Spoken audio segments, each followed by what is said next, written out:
business has unbreakable rules. Or at least that's what most people believe. But Henry Ford didn't build a $200 billion industrial empire by following them. He built it by breaking 8 of the most important ones. So if you've ever wondered why doing everything right still hasn't gotten you ahead, this might be why. What makes Ford so fascinating is that while everyone else tried to succeed within the existing playbook, he tore it up and built his own, transforming the automotive industry and creating what would become one of the most powerful automotive companies in history. And here's the best part. Every one of these rule-breaking strategies can still be applied today, whether you're building a startup, running a local business, or scaling a fast-growing brand. So pay close attention, especially toward the end, because the extra ninth rule is different. It's the only rule Henry Ford refused to break, and it cost him dearly. But if you understand that rule, you may be able to avoid making the same mistake in your own business. Let's begin. Rule number 1, target high-end customers first. If you listen to most business experts, you'll hear the same thing repeated again and again. Start by selling to premium clients. Focus on the wealthy. Target the top of the market. After all, high-end customers bring bigger profit margins, more predictable revenue, and better returns on your marketing efforts. That logic makes sense, and it was exactly how the automobile industry thought back in the early 1900s. Cars were luxury toys for rich people. If you weren't wealthy, you simply didn't drive. But Henry Ford didn't buy into that rule. Instead of chasing elite customers, he broke the rule by deliberately building for the masses. Ford wanted to give the average worker something practical, reliable, and affordable. A car that didn't require a chauffeur or a mechanic living in the trunk. The Model T was designed to be simple, durable, and easy to maintain, not glamorous or exclusive. And here's where Ford's thinking was different. He didn't chase profitability per unit, he chased volume. He understood that while profit may build income, volume builds dominance. By selling to everyday people, Ford created an entirely new market. Millions of families who never dreamed of owning a car suddenly could. So if you're starting a business today and you're unsure who your ideal customer should be, don't automatically assume it needs to be the wealthiest group. Instead, look closely at the underserved majority, the people who need real solutions to real problems. Think cleaning products instead of luxury Birkin bags. The mass market may not sound glamorous, but it can build something far more powerful than prestige. It builds scale. This same philosophy drives modern business success stories. IKEA became a global powerhouse not by selling luxury furniture, but by giving ordinary people stylish designs at prices that made sense. Xiaomi built feature-rich smartphones for the everyday consumer, rather than only chasing the premium tech crowd. Southwest Airlines did something similar in aviation by prioritizing affordability and accessibility over luxury frills. All of these companies broke the rule that says you must be expensive to succeed. Instead, they asked a different question. How do we become indispensable to everyday people? That was Henry Ford's main vision. Rule number 2, outsource what isn't core to the company. Another business rule that still dominates corporate thinking today is the idea that companies should outsource anything that isn't central to their main value proposition. They think that if a function doesn't directly generate revenue or define your competitive edge, simply hand it off to someone else. This is supposed to improve efficiency, reduce complexity, and allow leaders to stay laser-focused on what matters most. This mindset was widespread even during Henry Ford's era. Most car manufacturers didn't produce everything themselves. They simply assembled parts supplied by other companies. But Ford once again refused to follow convention. Instead of outsourcing, he went in the opposite direction and took control of his entire supply chain. And when I say entire, I mean it. Ford owned steel mills. He owned forests for lumber. He owned glass plants, railroads, you name it. If a material went into his cars, he wanted control over where it came from, how it was made, and how reliably it could be delivered. By controlling the process end to end, Ford reduced delays, eliminated supplier dependency, stabilized costs, and ensured total consistency in quality. So when you think about your own business, ask yourself, what parts of your operation are too important to gamble with? You don't have to own everything, but the key systems, the ones that determine your reliability, your cost structure, or your product quality, are worth protecting. Those are the levers that give you real power. Some modern companies understand this deeply. Tesla invests heavily in its own battery production because it shapes cost and performance. Apple designs its own chips because that's where efficiency, speed, and long-term control truly live. Remember, control is about leverage, and leverage builds resilience. Rule number 3, compete on product features. Most entrepreneurs believe that the way to win in business is by building the very best product. Add more features, improve performance, outshine the competition. If your product is better, customers will choose you. Simple, right? That was certainly the mindset in Ford's time. Car makers were obsessed with showing off performance, luxury, and innovation, but Ford didn't win by building the flashiest or most advanced vehicle. He broke this rule by focusing not on the product, but the process behind it. Ford realized that the real battlefield wasn't the car itself. It was how efficiently the car could be produced. Instead of having one craftsman build an entire car from start to finish, he re-engineered the workflow and created the assembly line. Each worker focused on a single stage, and the product flowed past them. The result was staggering. Production time dropped from roughly 12 hours per car to just 90 minutes. That change transformed everything. Costs plummeted, output skyrocketed. Competitors simply couldn't keep up. And the Model T didn't need to be wildly innovative to dominate. It just needed to be built smarter. So before you rush to redesign your product or add more bells and whistles, ask yourself a different question. How can you deliver what you already sell 10 times faster, cheaper, or more efficiently than your competitors? What can be automated? What steps are wasting time? And what processes still rely on manual effort when they don't need to? That's the real way for your business to win.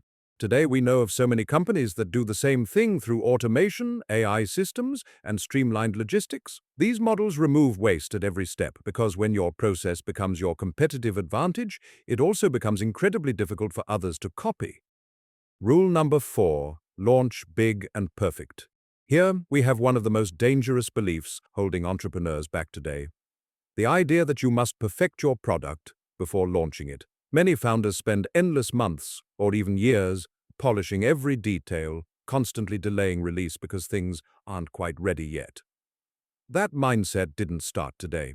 In Ford's era, countless inventors and manufacturers made the same mistake, obsessing over perfection until someone else beat them to market. But Ford refused to let perfection stall progress. Instead, he broke this rule by launching early and improving continuously. He built, released, tested, learned, and refined over and over again.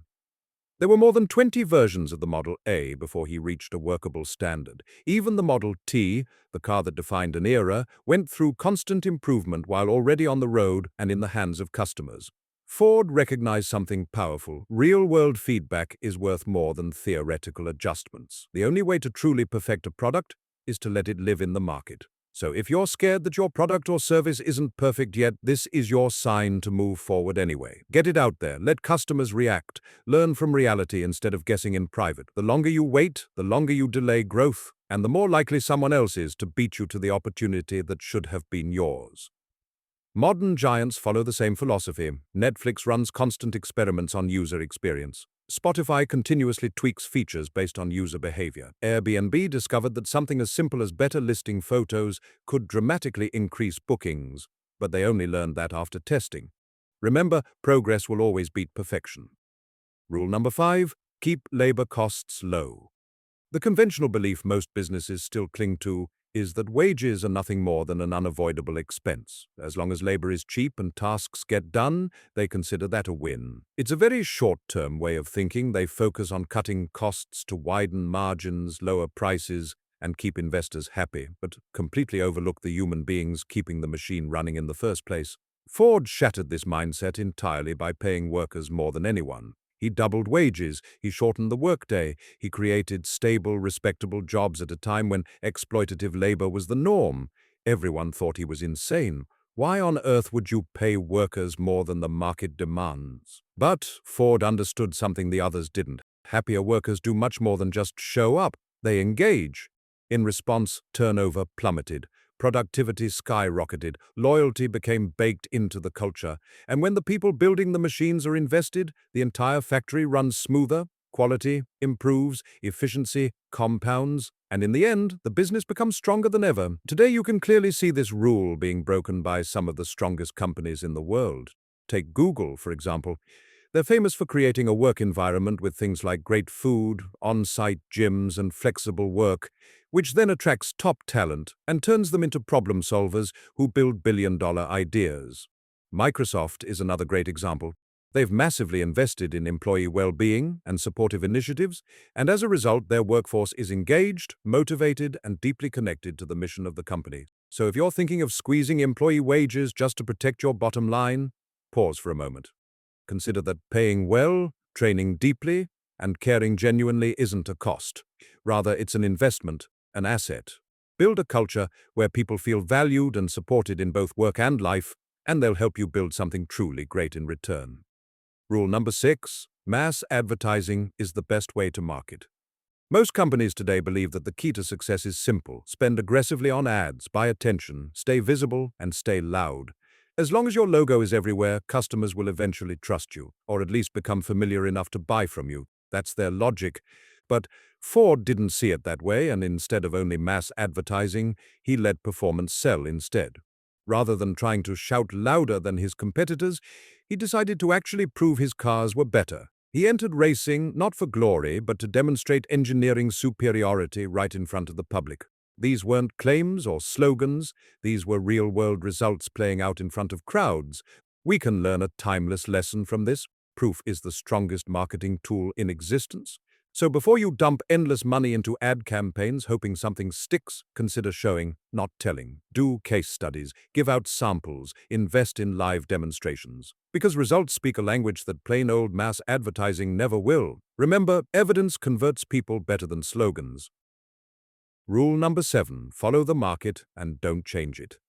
Most businesses operate under the false belief that the market is this giant, uncontrollable force that you simply react to. If costs rise, you raise prices. If demand drops, you scale back. You follow the trends and respond to economic pressure. And most importantly, you do whatever is necessary just to stay afloat and satisfy shareholders. That's the standard playbook. Play defense, not offense. But Ford saw the market as something that could be shaped instead of obeyed. He broke this rule by driving prices down as he scaled production. Instead of looking at rising costs and thinking, we need to charge more, he focused on making the process so efficient that he could charge less and still profit. As the factory became more optimized and output increased, the Model T didn't become more expensive or more elite. It actually became more affordable. Cars transformed from luxury items for the rich into everyday tools for working families. And when you take a product that was once exclusive and make it accessible to the masses, the market itself expands around you. And here's where I want you to reflect on your own business approach. Instead of constantly reacting to pricing pressure, ask yourself how you might use scale to your advantage. How can you lower your unit cost, reinforce the value you offer, and strengthen loyalty by becoming the obvious choice for the majority? You can see this exact philosophy working today as well. Costco operates with razor-thin margins on many items, selling in bulk so customers save while the company benefits from volume and efficiency. Walmart has built an empire around affordability by perfecting logistics and supply chain systems so powerful that competitors struggle to match their prices without destroying their margins. Both companies didn't just follow the market, and instead they reshaped it around accessibility.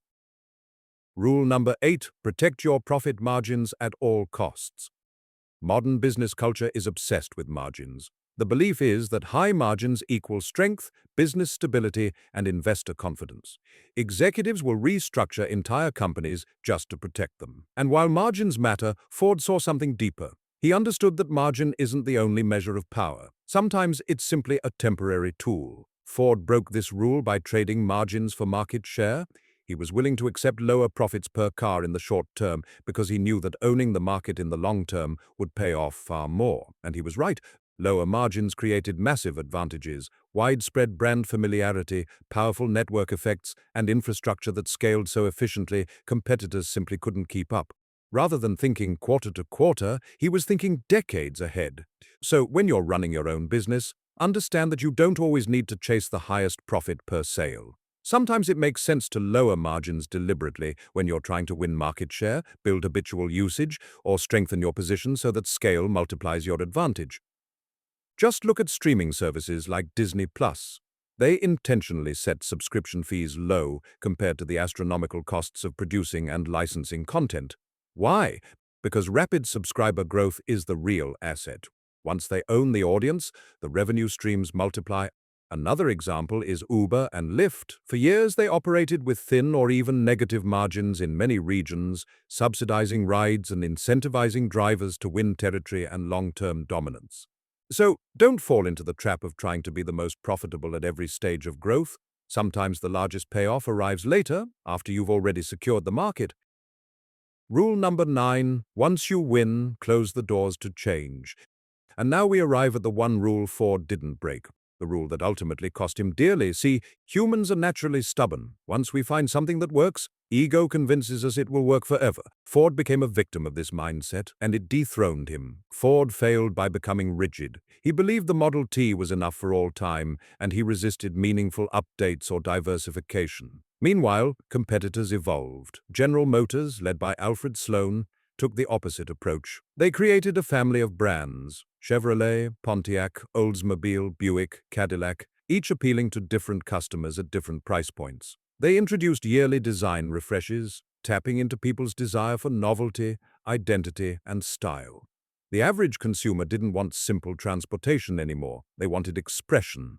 And Ford's refusal to adapt meant he slowly faded from the dominant position he once owned.